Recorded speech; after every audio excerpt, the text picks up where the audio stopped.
ভালোবাসা এমন এক অনুভূতি যা লুকিয়ে রাখা যায় না। মুখ যা গোপন রাখলেও চোখ তা ঠিকই প্রকাশ করে ফেলে। ভালোবাসা সেই অনুভূতি যার দলিল হলো কুরবানি। ভালোবাসা ছাড়া কুরবানি সম্ভব হয় না। আর ভালোবাসার তীব্রতা যেন এমন, সহস্র কুরবানিও এর তৃষ্ণা মেটায় না। মনে আছে সেই সাহাবীর কথা, আব্দুল্লাহ ইবনে হুযাইফা। রোম সম্রাটের মেয়েকে বিয়ে কিংবা বাদশার রাজ্যের অর্ধেক মালিকানা, এত সব রসালো প্রস্তাব তিনি এক বাক্যে ফিরিয়ে দিয়েছিলেন। কিন্তু কেন? কারণ তিনি ইসলামকে ছাড়তে পারবেন না।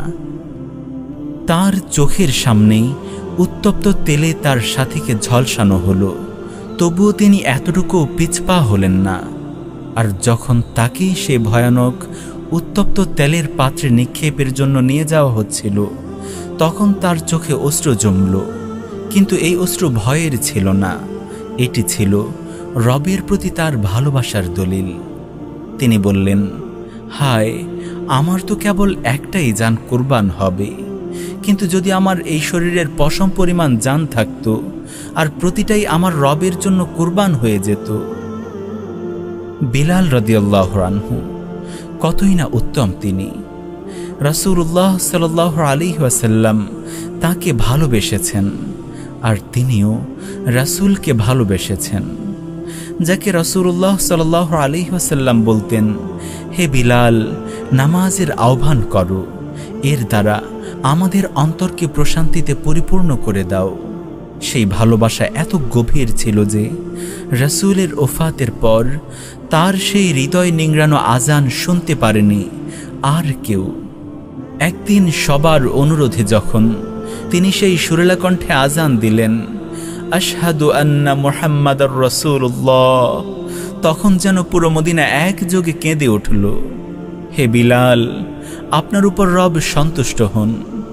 সেই অভিশপ্ত জালিম মুশরিকদের কথা আমরা ভুলিনি, যারা আপনাকে অমানবিক নির্যাতন করেছিল, শুধু এ কারণেই যে আপনি সাক্ষ্য দিতেন আল্লাহ ছাড়া কোনো ইলাহ নেই। উত্তপ্ত বালু, জ্বলন্ত অঙ্গার, গলায় রশি, পিঠের ওপর পাথরের চাক্কি, সব সহ্য করেও আপনার কণ্ঠ থেকে একটি শব্দ উচ্চারিত হতো, আহাদুন আহাদ। মক্কার সেই বাতাস সৌভাগ্যবান যে বাতাসে ভেসে বেরিয়েছিল আপনার কণ্ঠ থেকে নির্গত আল্লাহর একত্ববাদের সাক্ষী। আসিয়া আলাইহিস সালাম সেই মহিয়সী নারী, যাকে ফিরাউন শুধু আল্লাহর প্রতি ঈমান আনার অপরাধে নিদারুণ অত্যাচার করেছিল। আর তার দোয়া কি ছিল?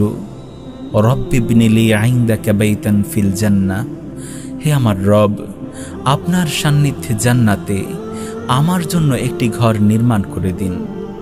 সুবহানাল্লাহ, এক দোয়াতেই যেন দুনিয়ার সমস্ত বাগানের সুবাস ছড়িয়ে পড়ল।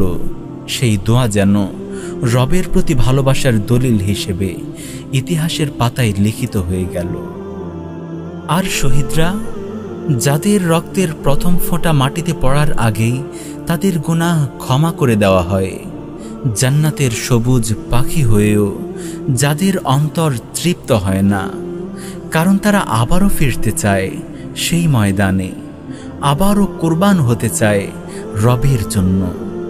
একবার নয়, দুইবার নয়, বারবার। কেবলমাত্র ভালোবাসা ছাড়া কিভাবে প্রমাণ করা সম্ভব যে হাসতে হাসতেও জীবন দেওয়া যায়? ভালোবাসেন আমাদের রব, সবচাইতে নিখুঁত ভালোবাসা যেটি।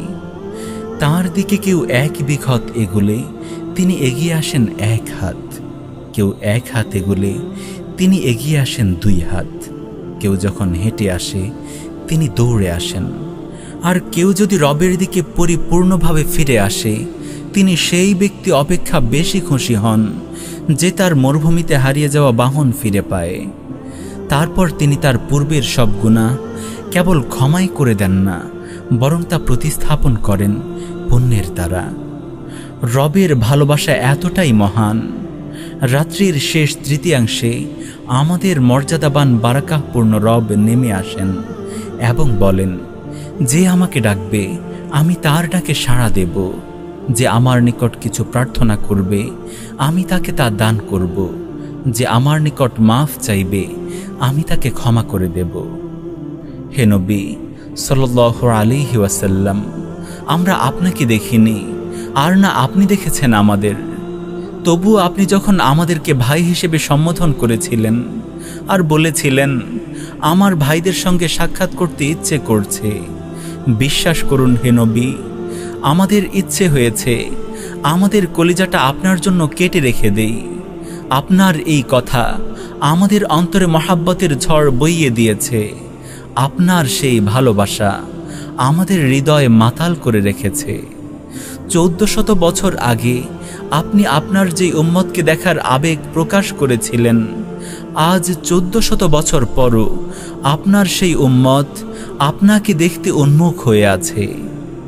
দুনিয়া যখন এত পবিত্রতম ভালোবাসার সাক্ষী হলো, যে ভালোবাসার ধ্বনি ভেসে বেরিয়েছে আকাশে বাতাসে, যে ভালোবাসা রক্তে রঞ্জিত করেছে মাটিকে, যে ভালোবাসায় সিক্ত হয়ে ঝাঁপ দিয়েছে আগুনে, যে ভালোবাসা অশ্রু হয়ে ঝরেছে গালবে, হঠাৎ কে এলো এই ভালোবাসাকে কলুষিত করতে? হঠাৎ কে এলো এই ভালোবাসাকে কলুষিত করতে?